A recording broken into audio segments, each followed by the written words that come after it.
Glória a Deus. Glória a Deus. Nesse mesmo espírito, gente, nós vamos dar continuidade aqui no culto.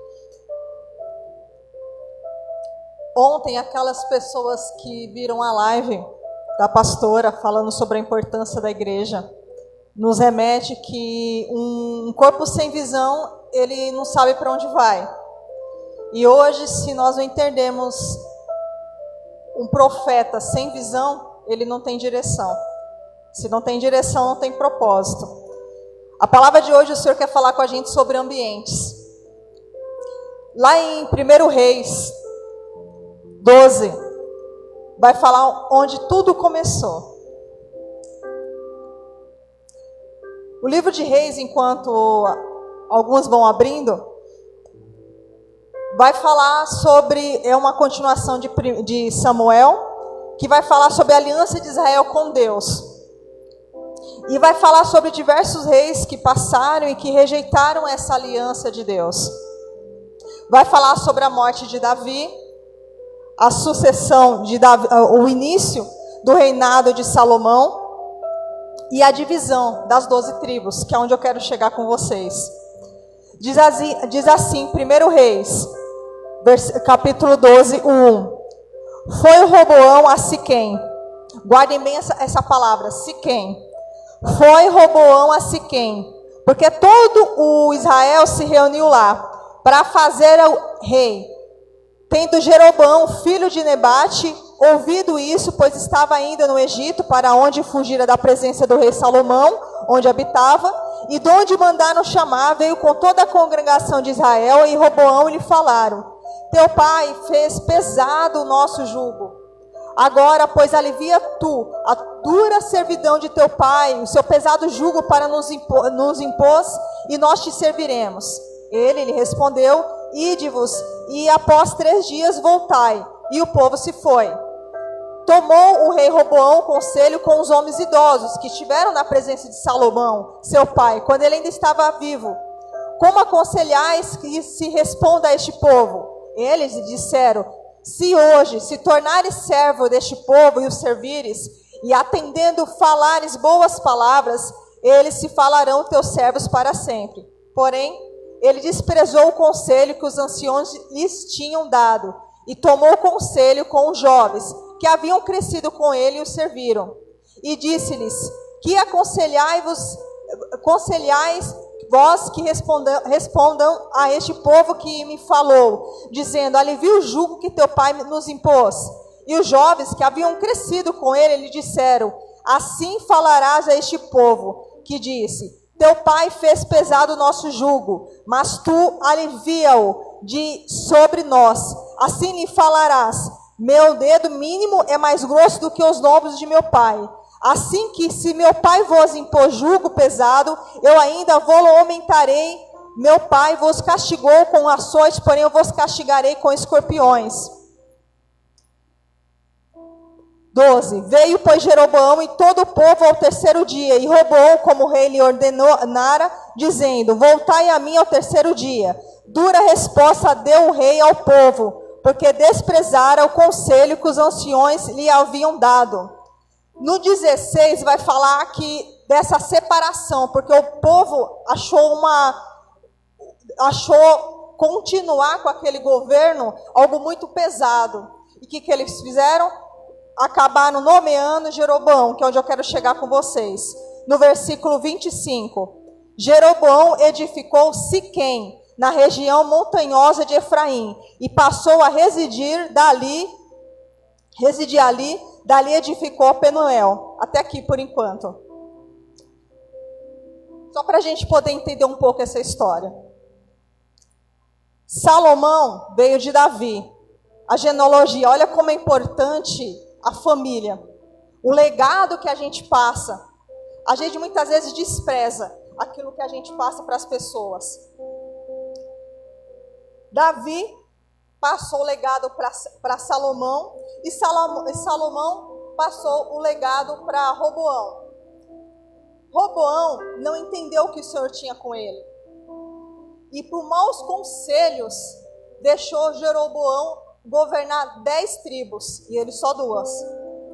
Jeroboão, quando governou 10 tribos, ele foi nomeado rei aonde? Em Siquém. A palavra Siquém é onde eu quero chegar com vocês. A palavra Siquém significa consolo, significa costas. Nesse tempo, o Senhor não quer levantar simplesmente, não quer só nos consolar, mas Ele quer que a gente seja consolador de outros. Porque se a gente pensar na boca, a gente vai falar sobre comunicação. Se a gente falar dos olhos, é visão. Mas os ombros é o consolo. Para aquele tempo, Jeroboão estava sendo levantado, dando uma oportunidade, o Senhor estava dando para ele, para que ele pudesse fazer diferente do que o seu irmão fez. Só que ele foi muito corrupto. Na cidade onde ele ficou, nas tribos onde ele ficou, foi alojado uma cidade de Betel e Dan, onde ali eles recebiam e faziam um templo sagrado para consagrar as coisas para Deus. Só que era um templo falso, para que aquele povo não pudesse ir para a cidade de Judá, onde ficava Jerusalém, onde aconteciam as consagrações, as entregas dos sacrifícios. Ou seja, na cidade onde Jeroboão estava, ele tinha tudo, mas deixou desapercebido que o Senhor tinha entregado na mão dele. Onde eu quero chegar com vocês? Se a gente continuar lendo o texto, lá em 1 Reis 13, vai falar do profeta novo e do profeta velho. O profeta novo, ele foi levantado da cidade de Judá, para que ele pudesse vir até a cidade de Israel, para poder exortar esse rei das coisas que ele estava fazendo. E diz que quando ele chegou lá, o Senhor deu uma orientação para o profeta. Disse para ele, você não vai comer, não vai beber, e quando você estiver voltando, você volta para o caminho diferente do qual você veio. Era simples a direção. Na hora que ele chegou, deu o recado ao rei daquilo que tinha que ser falado. Simples, né? Aparentemente pareceu simples. Só que o rei se zangou, tentou agarrar ele, e foi quando a mão dele ficou seca. Depois o profeta veio, curou, e aí vai descrevendo no 13. Só que aí esse mesmo rei, todo corrupto, tentou manipular a situação para trazer associação com esse profeta. E falou para ele justamente as ordenanças que o Senhor disse para ele não fazer. Só que o profeta novo, quando o rei falou, ele discerniu que aquilo era ruim. E na mesma hora, disse que não podia e foi-se embora. Só que nesse intervalo da história, diz que havia também um profeta velho, assim como o profeta novo, que com seus filhos contou para ele o que aconteceu com esse profeta novo, que foi exortar o rei. E ele foi ao caminho. Mas quando ele chegou no caminho, ele falou as mesmas palavras que o rei tinha dito para ele. Vamos comer comigo, vamos na minha casa. Só que ele usou de boas palavras e manipulou de uma forma que ele não percebeu. Aquilo que nos rouba da presença de Deus, geralmente não são as raposas, são as raposinhas. Às vezes é uma brecha que a gente deixa na procrastinação, é uma brecha que a gente, é pequenininho, depois eu faço. É uma coisinha pequenininha que o Senhor já às vezes exortou, já falou para a gente mudar, é um hábito, é um pecado, é alguma situação que o Senhor já trouxe uma coisa de alerta, perigo. E a gente vai deixando. E aí esse profeta novo diz que a história é que ele foi à casa desse profeta velho. Comeu com ele, bebeu com ele. No caminho ele voltou, porque ele já estava no caminho para poder tomar outro destino, então ele precisou voltar ao mesmo caminho, lembra que o Senhor falou? E foi fazer a comunhão com ele. E aí diz que naquele momento, o profeta velho veio cheio da presença de Deus e exortou, foi usado por Deus para falar que aquilo que ele estava fazendo era errado, relembrando ele sobre aquilo que ele estava fazendo. E aí com que continua a história? Diz o texto que na hora que ele falou isso, na hora que ele se despediu do profeta velho, na hora que ele estava saindo, veio os animais, o leão, e o matou, mas não devorou. O profeta velho nesse tempo significa aqueles profetas que já foram muito usados por Deus. Aqueles profetas que têm grandes histórias e grandes experiências com Deus. Tiveram ministério, pessoas que eram atuantes. Só que no decorrer do caminho as coisas foram corrompendo, foram se perdendo. E aonde que esse profeta velho foi gerado? Numa atmosfera de corrupção. Porque ele veio da terra aonde Jeroboão começou a trazer idolatrias, altares falsos, começou a levantar sacerdotes sem ter a linhagem levítica. Isso é muito sério. Quando a gente deixa de obedecer a Deus, às vezes a gente fala assim, Deus me castigou, mas não é que Deus nos castigou, mas nós que saímos da presença dEle, nós que saímos da proteção dEle. Assim como o profeta velho fala do profeta novo. O profeta novo é aquele que ele está sempre em sintonia com os sinais, com as coisas que o Senhor está falando. Só que se ele não vigiar, ele pode se tornar um profeta velho. Quando o Senhor me trouxe essa palavra, ele falava para mim assim, filha, eu não sou um Deus ruim. Às vezes as pessoas podem me falar que, nossa, mas não pode comer, não pode beber. Eu não sou um Deus ruim. Mas quando eu falei para o profeta novo não comer e não beber, é porque quando eu falava para ele não comer e não beber, é que ele teria que tomar cuidado com as associações que ele estava fazendo. Aqui foi falado, alguns dias atrás, a pastora pregou sobre a mesa. A importância de cear na mesa. Não é todo mundo que a gente chama para a mesa. Quando você recebe uma visita, as pessoas ficam aonde? Na sala. Não é todo mundo que a gente chama para a cozinha, para estar na nossa intimidade. No quarto nem se fala. Intimidade. Quando o Senhor falava de profeta novo, eu via pessoas colocando pessoas para chegar perto dela, sendo que são associações que o Senhor não aprova. Às vezes pode ser um companheiro, uma companheira, às vezes pode ser uma amizade. Cuidado com as associações que vocês têm feito. Quando o Senhor falava disso, ele também falava assim que dessa parte não voltar para o caminho, ele falava também que quando o profeta novo não podia voltar para o caminho, é para que ele não pudesse ter tempo de retroceder. E ele conseguisse entender, o pastor fala muito disso, ele conseguisse entender a estação que ele estava vivendo. Nova estação, novo tempo. Não é tempo mais de eu ficar remoendo coisas passadas. Às vezes a gente se idolatra muito coisas que passou. Hoje o Senhor quer que nós tenhamos um entendimento de profeta novo, com experiências de profeta velho, mas não com coração de profeta velho. Experiência sim, maturidade sim, mas o coração queimando.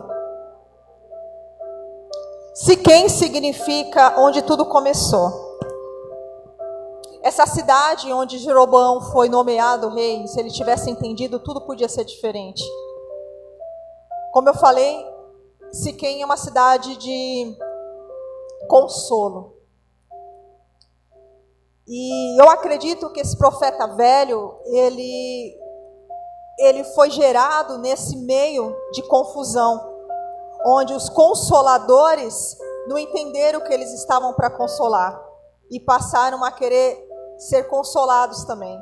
Muito diferente hoje da igreja que a gente vive, sendo nós a igreja. Quantas lives a gente assiste, quantas coisas a gente vê pessoas precisando de gente, precisando só ouvir. Às vezes as pessoas elas não querem muito pessoas que só saibam falar ou têm opinião para tudo, só querem ser ouvidas. Tem quantos canais que abriram nesse tempo de pandemia simplesmente para ouvir pessoas desesperadas que estavam em casas, em depressões, em situações de pânico, ou se sentindo sozinhas. As maiores enfermidades que um ser pode ter são as crises emocionais.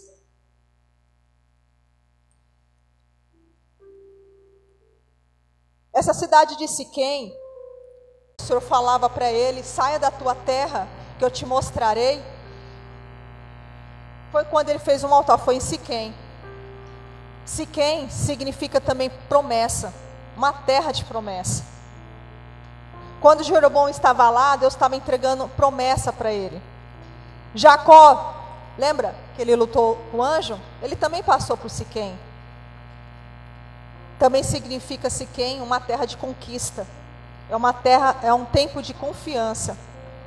José, quando ele morreu e os seus ossos foi levado do Egito para Siquém, foi enterrado em Siquém, significa sonhos entregues ao Senhor.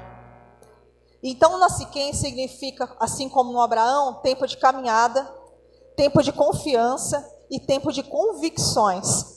Talvez hoje nós estejamos nessa terra de Siquém e nós não percebemos, como ombros para consolar, e a gente não entendemos e estamos querendo ser consoladas. Novo tempo.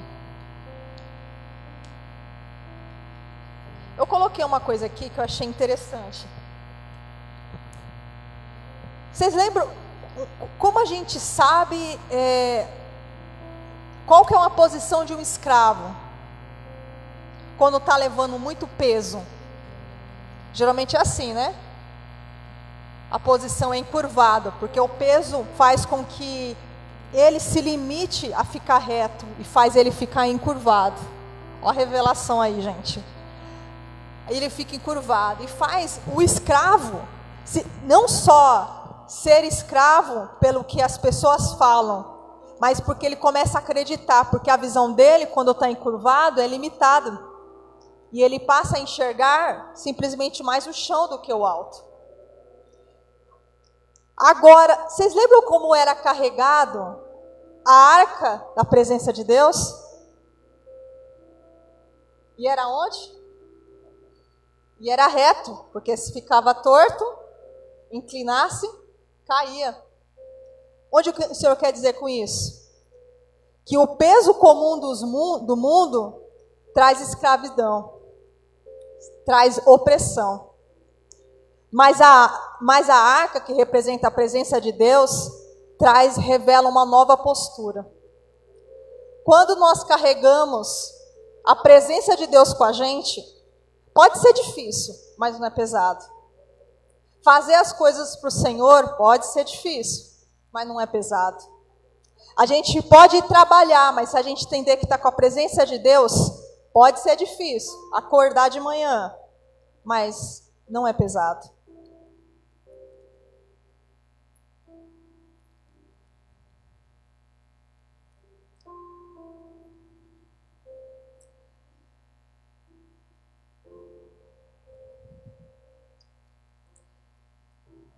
Como eu falei, essa noite é um tempo de ambientes. Vocês viram que nós falamos sobre profeta velho, profeta novo, para que nós possamos discernir que se eu estava me enxergando como profeta velho, achando que as minhas promessas já foi, que não tem mais nada novo acontecendo, o Senhor está nos trazendo um tempo de nova atmosfera. Por isso que eu falei, a presença do Senhor, Ele tem que trazer para a gente nova postura, uma nova forma de caminhar, uma nova postura, um novo hábito, novas formas de falar. Eu fui pesquisar o que significa ambiente. Ambiente significa envolver em algo que rodeia ou envolve por todos os lados e constitui o meio em que vive. Então, se eu estou num ambiente e eu entendo que ele está na minha volta e eu carrego algo dentro de mim, eu tenho que não deixar o ambiente me contagiar, mas eu tenho que ele não pode me definir, mas eu tenho que influenciá-lo.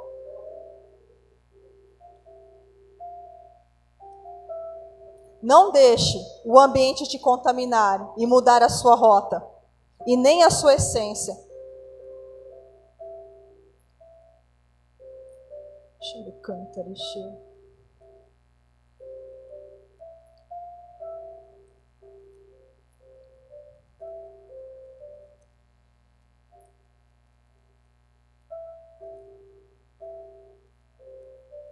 Que nessa noite, você que nos assiste, a gente que estamos aqui, possamos fazer uma reflexão da postura que nós estamos levando a nossa vida até esse momento. Como eu falei, um corpo sem visão, ele não sabe para onde vai. E um profeta sem direção, ele não tem propósito, ele morre. O que o Senhor já falou para vocês em relação a promessas de cada um? Será que já se cumpriu todas? Às vezes a gente passa tanto tempo desgastando com coisas que já passou, ou com pessoas, ou com situações, que a gente para de deixar de desfrutar aquilo que o Senhor já está fazendo. Que nessa noite, vocês que nos assistem e nós que estamos aqui, nós possamos ser tomados pela presença e a glória do Senhor nessa noite. Que o Senhor nos ajude e nos capacite a ser uma terra de Siquém, para consolar nesse tempo. Porque se é uma coisa que nesse tempo a igreja do Senhor, o Senhor tem ativado e fazendo ela entender, é que ela nesse tempo está sendo levantada para ser ombro. Não para ficar encurvada, mas para que ela possa entender que ela não é mais escrava. Ela tem uma nova visão. Hoje o Senhor traz uma nova expectativa na sua vida. Hoje o Senhor tira as escamas dos seus olhos que te limitavam a enxergar aquilo que o Senhor estava colocando nas suas mãos. Que as coisas desse mundo não te distraia mais, não te corrompa, mas que você avance naquele propósito pela qual o Senhor te destinou. Eu declaro sobre todos nessa noite, e sobre a minha própria vida também, que venha um sopro novo do Espírito Santo sobre as nossas vidas, um vigor novo, um vigor para que Ele possa levar embora todas as tempestades passadas, todas as sujeiras, todas as mazelas, todas as dores.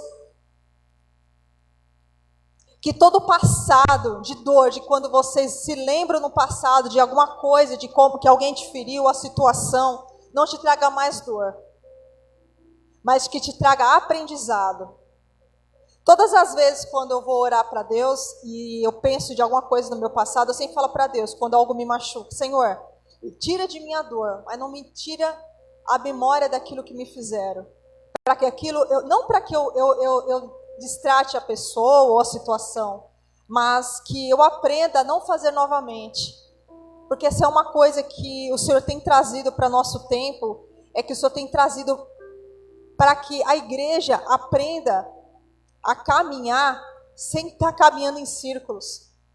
Eu vejo às vezes a gente pensa que já aprendeu, vai para o nosso secreto, ou pega metade da revelação, estamos tão acelerados dentro de nós, inquietados com muitas coisas, assim como Marta, e aí a gente está sempre atarefado com muitos afazeres, e quando a gente percebe, a gente perdeu o essencial. Como foi falado hoje aqui na palavra, foi falado sobre família, porque se Salomão tivesse entendido o papel dele, a importância que ele teria para os seus filhos, talvez a genealogia também teria sido de sua família. O Senhor quer ganhar as pessoas lá fora, mas primeiro a sua casa, a sua família. Seja exemplo na sua casa, que hoje vocês sejam levantados como ombros para consolar aqueles que precisam, começando da sua casa. Amém? Pastor? Pode orar? Amém, gente, amém. Pai, em nome do Senhor Jesus, nós queremos declarar, Senhor, sobre essa palavra, Senhor, sobre os nossos corações. Nós queremos declarar que a palavra não volte vazia, mas que encontre terra fértil em nossos corações. Eu quero declarar, Senhor, que em nome do Senhor Jesus, que haja colheita, Senhor, no nosso meio, Senhor. Testemunhos, experiências sobrenaturais nessa noite. Sonhos proféticos, Senhor, em nome do Senhor Jesus. Todo peso, Senhor, sai das nossas costas. Eu declaro uma nova postura começando hoje. Em nome do Senhor Jesus. Amém, amém, amém.